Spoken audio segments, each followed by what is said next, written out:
want to shock you too much. I know the set looks a little different.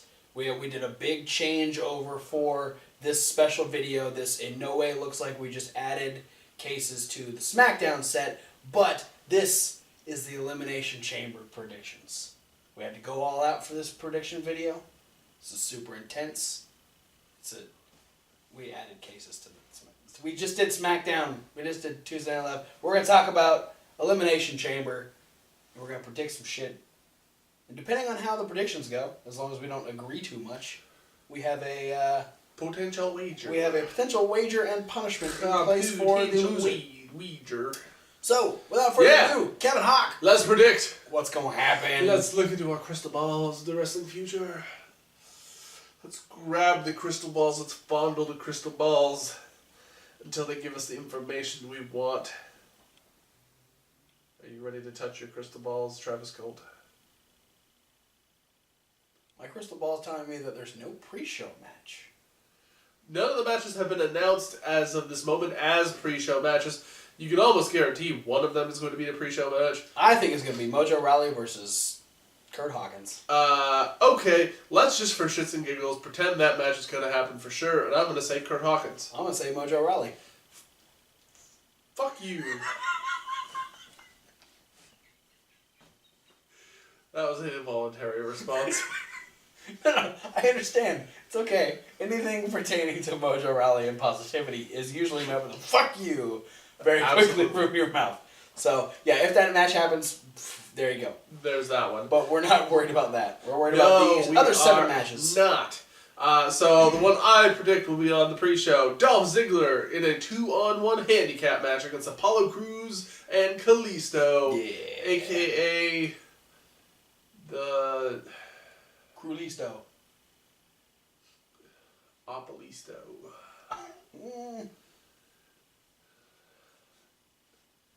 Capallo Cruz. Capallo. That's cool. The Lucha Blackens. What? Because Apollo Cruz is the black guy. Yeah, I got that. Let's move on. I think Apollo Crews and Kalisto are going to win. Alrighty then. Who do you think's going to win? I'm going with Dolph Ziggler. Alright. I think Dolph Ziggler's going to have a partner. I don't know who it's going to be, but I think someone's going to come out and help him. Oh, something like that. I was going to say, he's not going to have a partner because it's a handicap match. Yeah. It's not going to be a tag team match. A partner in crime.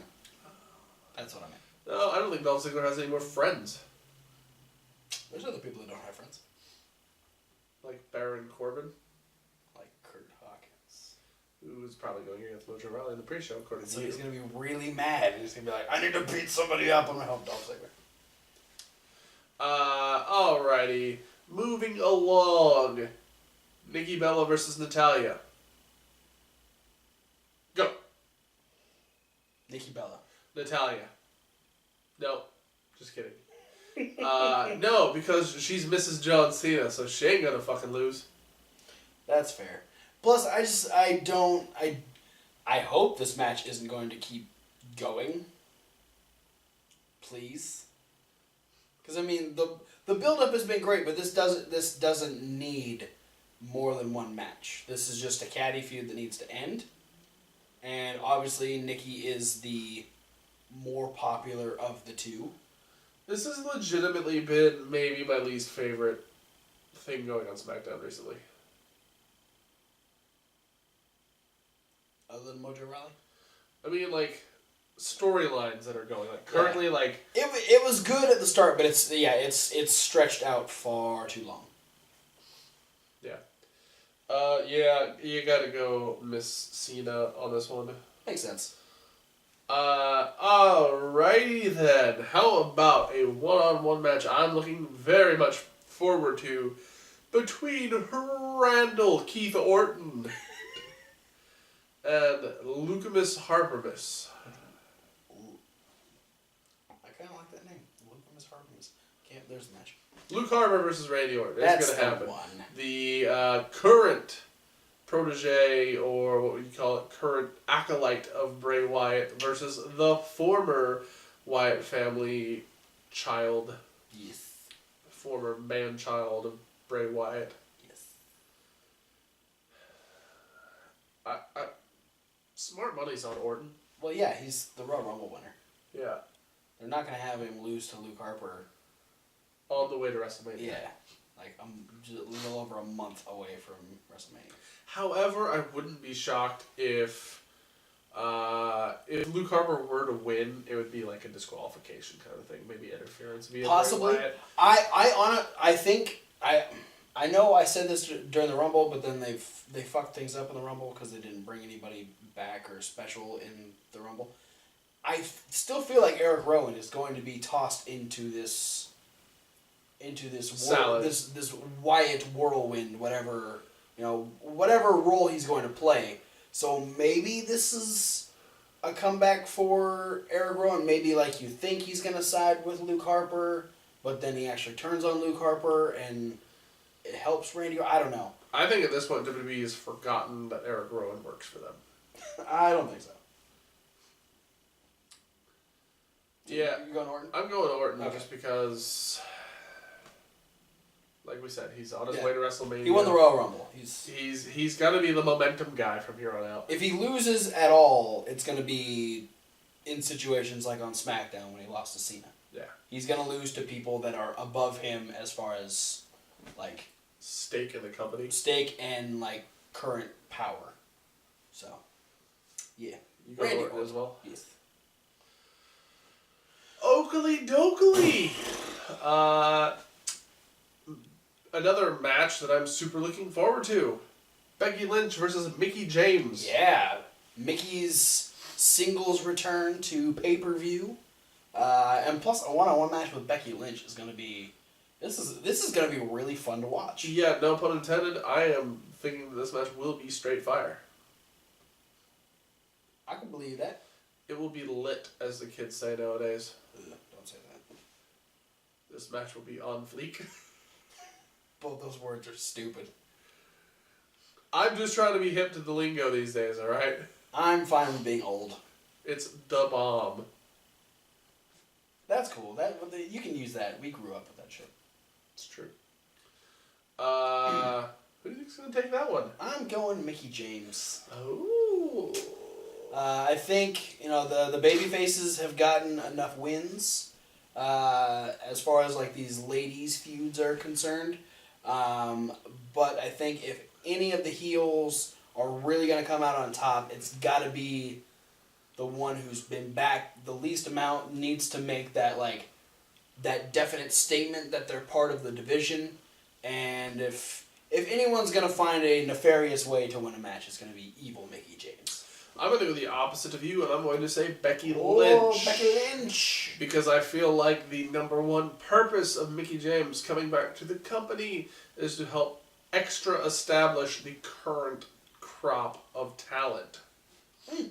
She's going to be pulling like the RVD place and being like, I am an established name that everybody knows and people like me, and I can do good matches, but I'm going to put over the young people. All right. Plus, she did screw over Becky Lynch in the cage match, so Becky Lynch does kind of owe her some payback. So it'll come up and I can see that. All right, we've got championships on the line. We do all of the championships as in one. Connected to the last match we just said is the rivalry that's been budding. Between Alexa Bliss, the SmackDown Women's Champion, and Naomi. Naomi Imone. It's Imone backwards. Yep. And there's another reason that I feel like Becky Lynch is going to win her match is because I'm pretty sure Alexa Bliss is definitely going to win her match. So you're going for Alexa Bliss. You. Going for Naomi by disqualification. A specific one. Yeah. I'm going to say Naomi wins because she's going to stay in the title picture because we still have a little ways to go before WrestleMania. And she made a big deal about WrestleMania being in her hometown. Yes. So I think she's still going to be connected to the title picture somehow. And the only way to do that is to really have Naomi win by some nefarious means where she gets a win, but she still has to chase the title. Yeah. I think it's going to be almost the same thing. I think it's going to be Alexa Bliss takes the victory, but I do think it's going to be because of Mickie James' interference. Oh. We're going to spend the good majority of the match thinking Mickie James is out of the picture because she lost to Becky Lynch earlier in the night, but then she's going to pop out later. Okay. And I don't mean wardrobe malfunction. Though she has a habit of that. And I'm okay with that. The Tag Team Championships. Yes. On the line in Tag Team Turmoil. Not Elimination Chamber. No, or Hell in a Cell. Tomorrow. Definitely. Whoo-wee. American Alpha have not had to defend their tag titles in a while. Yeah. They realized last week, like, hey, people forgot about us. Yeah, that's the polite... They said it, like, the more politically correct way of, like, yeah, nobody... Or, like, the WWE way, like, nobody's wanted to challenge us, which literally means, like, oh, shit, they forgot to write us in the last 3 weeks. Yeah. So and none of the tag teams were in the Rumble. Yeah. All 12 of the guys who I'm about to announce were not in the Royal Rumble. But boy, did we need that 30 spot for Roman Reigns. Yeah. So yeah, American Alpha, they defend against Heath Slater and Rhino. Indeed. Breezango. Indeed. The Ascension. Indeed. The Vaudevillains. Indeed. And the Usos. Yeah, that's it. I'm curious. Which of these teams do you predict will win?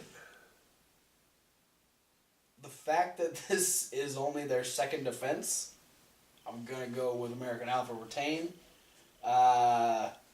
Even though I wouldn't mind any of these tag teams being the tag team champions, these are 6 very solid tag teams. So I'm not really going to be upset who win. I think the only team that I really wouldn't want to see win is Slater and Rhino take the titles back. But I still wouldn't be upset if they won. Yeah. But I'm going to stick with an American Alpha retention, and we're going to get a more direct view in who American Alpha are going to be feuding with moving forward. Because obviously one of these teams has to face them eventually again, because these are all the tag teams on SmackDown. Yep. So, going with American Alpha. I'm also going with American Alpha. All right. Because I'm going to make my prediction right now. The match is going to open up with Breezango versus Heath Slater and Rhino. Heath Slater and Rhino will eliminate them. They will be followed up by the Vaudevillains, who will be very quickly eliminated by Heath Slater and Rhino. Heath Slater and Rhino will then be eliminated by the Usos, who then get eliminated by American Alpha, and then the Ascension come out last, look like they're about to pick up a win, and then American Alpha comes from behind and beats the Ascension and retains their tag titles. With Grand Amplitude on... Victor. All right. Connor is way too lumpy to do that. It's got to be Victor. Makes sense. All right, so a double AAA. a double Double AAs for American Alpha. So it's like 4 A's. The main event, obviously the namesake of the event. Chamber. Elimination Chamber. John Cena has this one fairly large hurdle in his way between here and WrestleMania. Yeah.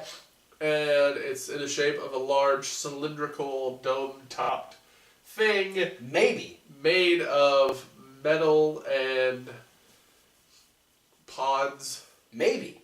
We don't know what it's going to be made of because apparently it's an all-new Elimination Chamber. Yeah. We don't know what this thing could be made out of cotton candy for all we know. It's an Elimination Chamber designed by the New Day. It's just unicorns all over it. And it's made of pillows and cotton candy. And it's just like the bottom of it's just taped together Booty-O boxes. But for real, I mean, another thing that goes along with it being like an all-new Elimination Chamber is that it's pretty much an all-new cast. Because you have John Cena, who's been in a handful of them, and then Miz, who's only been in one other one. And then the other challengers, Bray Wyatt, Dean Ambrose, Baron Corbin, and AJ Styles, who have never been inside an Elimination Chamber. What blows my mind is people like Bray Wyatt and Dean Ambrose have not been in the Elimination Chamber. And then you've got an interesting addition in someone as seasoned as AJ Styles and someone as new as Baron Corbin. AJ Styles is the one I'm excited about the most. To see, it's very. I don't even know what he's going to think of while being in. Yeah, a situation well, and you have like to think this. about like the other kind of matches that AJ Styles has been in, like the 6 Sides of Steel matches, Monsters the Ball. Monsters Ball matches, and the Ultimate X matches. Yeah. So yeah, he's well versed in that type of environment. But yeah, to see him against these WWE guys is going to be quite different than his days in TNA. I mean, legit smart money would be on Cena. Yeah. Because billing the 15th anniversary of the debut of both Cena and Orton for WrestleMania makes sense. Plus, those are 2 big names that you could put in the main event of WrestleMania. And it makes sense. Plus, Cena's a 16-time champion, and you think, why would he lose it within a month? 2 weeks, actually.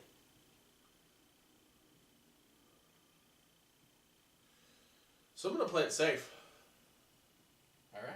I'm going to put John Cena down on the dotted line. Alrighty then. You? Going purely on faith and hope and just fucking determination. No matter how many times they start to stop this motherfucker, I'm always gonna back him. Please, I want Bray Wyatt to walk out as champion.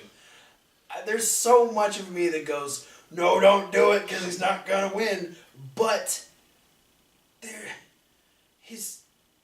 they're building this Wyatt family thing up. Like, don't get me wrong, I don't hate the fact that Cena is champion. It's fine. He has earned these titles. I understand. And I'm not going to be upset with Cena versus Orton. I just want good things for Bray Wyatt. That's all I really want. I'm going to be real.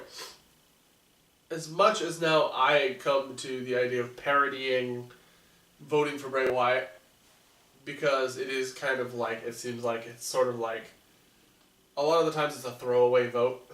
Yeah.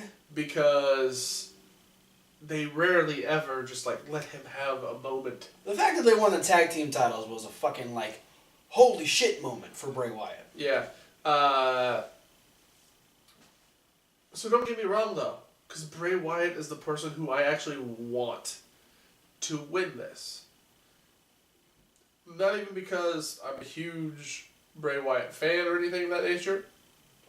It's because I really like the idea of them going with Bray versus Randy versus Luke Harper at WrestleMania for the Smackdown title. Yeah. Whether it is just him versus Randy or the potential triple threat match, the falling apart of the Wyatt family, whatever you want to call it. WWE needs to realize like how big of a pop Luke Harper got last week on SmackDown during the tag match. Just being Luke Harper. And then on top of that, you have Bray Wyatt, who is extremely popular. You have Randy Orton, who's more popular than he's been in a long time.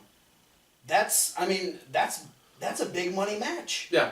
And you give them something new. I want Bray Wyatt to win.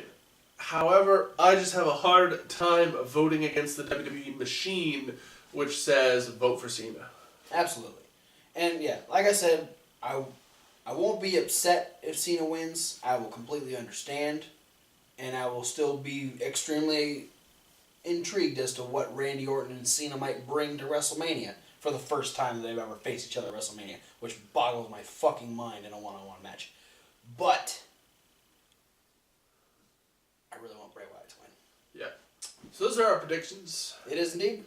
I think we only agreed on 2 out of 7. Yeah, let's see. Nikki Bella and we went for American Alpha. We went for American Alpha. We both went for Orton against Harper, and we both went for Nikki Bella. All right, so there's 4 differences between us. Potentially 5 if they do Mojo Rawley versus Kurt Hawkins. Yes. Would you like to explain the wager? Sure. So we're, this is a challenge that we've seen a few different YouTubers do. The Sour Challenge. You can do it with Warheads. You can do it with the Sour Stripes. You can do it with any type of sour candy you want. And usually the idea is to see how long you can keep the candy in your mouth. But enough of this shit can actually hurt you. So we have decided that the loser of the Elimination Chamber predictions will be forced to put a package of whatever type of sour thing the winner has chosen, and will have to keep that in their mouth for the duration of a wrestling promo chosen by the winner. So through the sour, through the mouthful of candy crap that we're going to be deciding, you'll have to complete an entire wrestling promo. Not too long, like a minute, minute and a half tops probably. But yeah, you'll get to watch one of us drool and look like we're in pain while we read a promo awfully with a mouthful of sour candy. I'm kind of excited to do this. But for now, thanks for watching, guys. Don't forget to like, comment, subscribe. Click the links down in the description. Subscribe. Social medias, podcast, because you won't get this in podcast form, but you can check out our regular reviews, that being the Indie News, Raw Review, Tuesday Night Live, and the Midweek Wrap-Up. You can also check out all of our extra videos we have over on Reasonable Wrestling Fans. That's reasonable with a W. Like Wilson. Wombat. I can't remember exactly what he did. Weedle. Wombat, Weedle, Wilson. Got it. Yeah. We're going to be doing some more videos. We keep telling you that all the time. We got some ideas rolling around in our heads. We got some backlog videos we're going to be putting up, so let us know what types of videos you want to see. Also, stay on this channel because we got one more extra video exclusive coming your way, and I'm going to be telling you who I thought impressed me the most in the month of January. So look forward to that. But for now, guys, thanks for watching, and we'll see you at whatever video you decide to watch next. Please let Bray Wyatt win. For the love of God. And fuck Fuck Mojo Mojo Rawley. And Roman Reigns. That one too.